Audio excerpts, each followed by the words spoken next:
After a while, Pippin fell fast asleep and was lifted up and borne away to a bower under the trees. There he was laid upon a soft bed and slept the rest of the night away.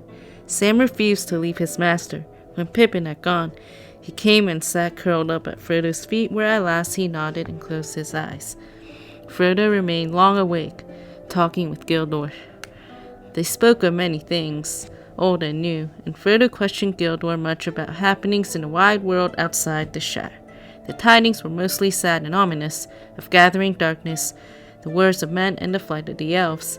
At last Frodo asked the question that was nearest to his heart.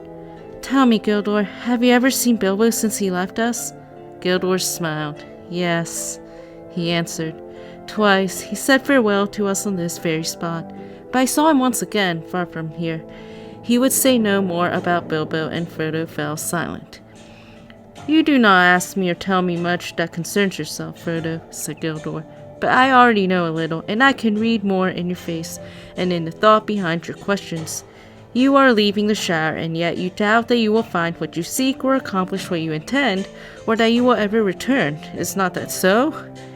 "It is," said Frodo, "but I thought my going was a secret known only to Gandalf and my faithful Sam." He looked down at Sam, who was snoring gently. "The secret will not reach the enemy from us," said Gildor. "The enemy?" said Frodo. "Then you know why I'm leaving the Shire?" "I do not know for what reason the enemy is pursuing you," answered Gildor, "but I perceive that he is, strange indeed, though that seems to me, and I warn you that peril is now both before you and behind you and upon either side." "You mean the riders? I feared that they were servants of the enemy. What are the Black Riders?" "Has Gandalf told you nothing?" "Nothing about such creatures." "Then I think it is not for me to say more, lest terror should keep you from your journey. For it seems to me that you have set out only just in time, if indeed you are in time. You must now make haste, and neither stay nor turn back, for the Shire is no longer any protection to you." "I cannot imagine what information could be more terrifying than your hints and warnings," exclaimed Frodo. "I knew that danger lay ahead, of course, but I did not expect to meet it in our own Shire. Can't a hobbit walk from the water to the river in peace?" "But it is not your own Shire," said Gildor. "Others dwelt here before hobbits were, and others will dwell here again when hobbits are no more. The wide world is all about you. You can fence yourselves in, but you cannot forever fence it out." "I know, and yet it has always seemed so safe and familiar. What can I do now? My plan was to leave the Shire secretly and make my way to Rivendell, but now my footsteps are dogged before ever I get to Buckland." "I think you should still follow that plan," said Gildor. "I do not think the road will prove too hard for your courage, but if you desire clear counsel, you should ask Gandalf. I do not know the reason for your flight, and therefore I do not know by what means your pursuers will assail you. These things Gandalf must know. I suppose that you will see him before you leave the Shire." "I hope so, but that is another thing that makes me anxious. I have been expecting Gandalf for many days. He was to have come to Hobbiton at the latest 2 nights ago, but he has never appeared.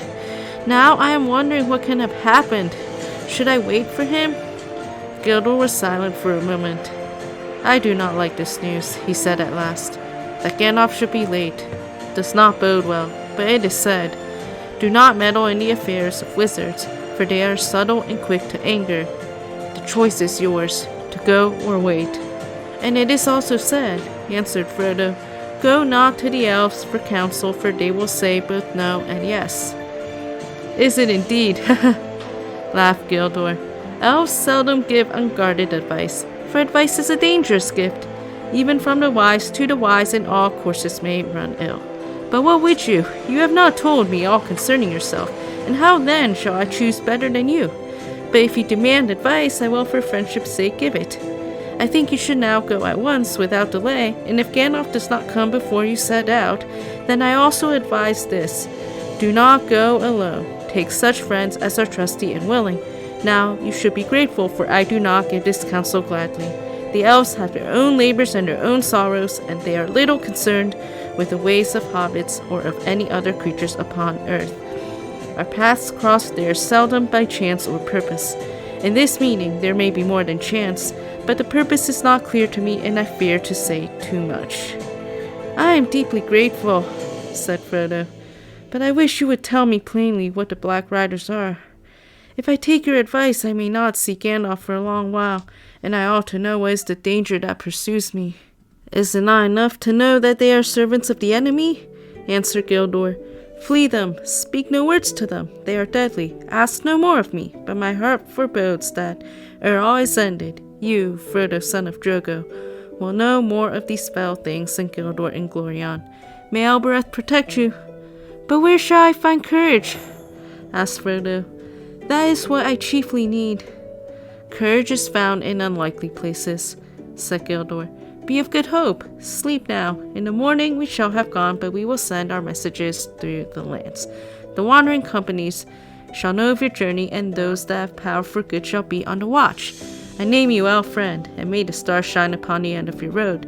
Seldom have we had such delight in strangers, and it is rare to hear words of the ancient speech from the lips of other wanderers in the world." Frodo felt sleep coming upon him, even as Gildor finished speaking. "I will sleep now," he said, and the elf led him to a bower beside Pippin, and he threw himself upon a bed and fell at once into a dreamless slumber.